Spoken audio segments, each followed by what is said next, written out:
Hello বন্ধুরা, কেমন আছো তোমরা সবাই? আশা করি ভালো আছো, আমিও ভালো আছি। আজ আমি তোমাদের সঙ্গে আমার জীবনের ভয়ঙ্কর একটা এক্সপিরিয়েন্স শেয়ার করব। আমি আমার লাইফে কোনো দিন এই বিপদের সম্মুখীন হইনি।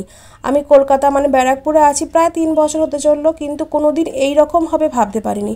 আমার শাশুড়ি মায়ের ভাগ্যটা এতটাই খারাপ, এতে যেন কেউ আবার খারাপ কিছু নিও না, কারণ জাস্ট আমি এটা কথার কথা বলছি। উনি যেদিন আমার কাছে আসেন সেই দিনও তোমাদের দাদাভাই অনেক কষ্ট করে ওনাকে বাড়ি নিয়ে এসেছিলো। 15 মিনিটের রাস্তা, সেটা 3 ঘন্টা লেগেছিল। আর যাবার দিন তোমার দাদাভাই সকালে যেমন প্রতিদিন যায় বর্ধমান, সেরকম চলে গেছে। আমি দুপুরে খাওয়া দাওয়া করে বেরিয়েছি, বাট আমাদের টোটো দাদা বললেন আজকে গঙ্গাঘাট বন্ধ। আমার তো কথাটা শুনেই মাথায় হাত। আমি কি করে ছোট দুটো বাচ্চাকে নিয়ে, একটা 80 ইয়ার্সের বয়স্ককে নিয়ে আমি কি করব। এবার তো টোটো দাদাই বললেন আর একটা ছোট ঘাট আছে, সেটা চলছে।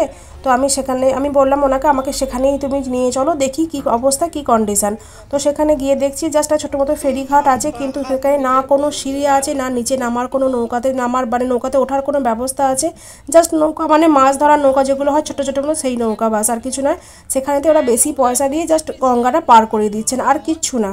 খুবই রিস্ক নিয়ে আমি বললাম মাকে যে মা আপনি পারবেন তো, ভয় পাবেন না তো? মা বললেন না, আমি ছোটোবেলায় অনেক নৌকা চেপেছি। তো আমিও সাহস করে মা গঙ্গার নাম করে নৌকাতে উঠে বসলাম, ছেলে মেয়ে, আমি আর মা, আর দুজন অন্য যাত্রী, আর দুজন নৌকা টানে, যে নৌকার খেয়া টানে ওই দাদা। সময়টা ছিল দুপুরবেলা, ফুল জোয়ার তখন। তোমরা দেখতেই পাচ্ছ গঙ্গার জল আমাদের নৌকা ছুঁয়ে যাচ্ছে, ভর্তি জল একদম। মাঝ গঙ্গাতে এসে আমার ভয় খুব লাগছিল যে কিছু যদি হয়ে গেলে আমি কাকে বাঁচাবো, কাকে ছাড়বো। তিনজনই আমার নিজের মানুষ, কিন্তু ভয় পেলেও কিছু করার নাই। আর ওদের কাউকে আমি বুঝতে দিইনি যে আমি ভয় পাচ্ছি, তাহলে ওরা আরও ভয় পেয়ে যাবে। আর আমার ট্রেন ছিল 2:50, তখন মোটামুটি 2:30 বেজে গেছে। তো ভয়ও পাচ্ছিল কি জানি ট্রেনটা পাবো কি পাবো না, তাই জন্য রিস্ক নিয়ে আমি জাস্ট উঠে পড়লাম।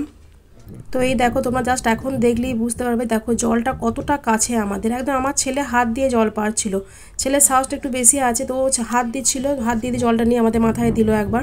আর দেখো আমরা প্রায় এখন হাফও আসিনি, হাফের অনেকটাই দূরে আছি, পুরো একদম মিডিলে আসিনি আর কি।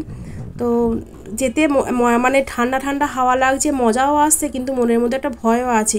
আর এই এক্সপিরিয়েন্স একটা সাংঘাতিক এক্সপিরিয়েন্স বলতে পারো, আমার লাইফে ফার্স্ট অ্যান্ড লাস্ট মনে হয় এটাই এক্সপিরিয়েন্সটা হয়েছে। আমি যেটা ভেবেছিলাম যে মা ভয় পাবেন, কিন্তু দেখো তোমরা মাকে দেখতে পাচ্ছ, মা কিন্তু একটুও ভয় পায়নি। আমার কিন্তু ভয় পাচ্ছে, মুখে হাসি আছে, তোমাদেরকে বাই করছে দেখতে পাচ্ছ, কিন্তু তবুও ভয় মনের মধ্যে একটা কাজ করছে। হাসি হলেও হাসিটা মন থেকে আমি হাসতে পারছি না।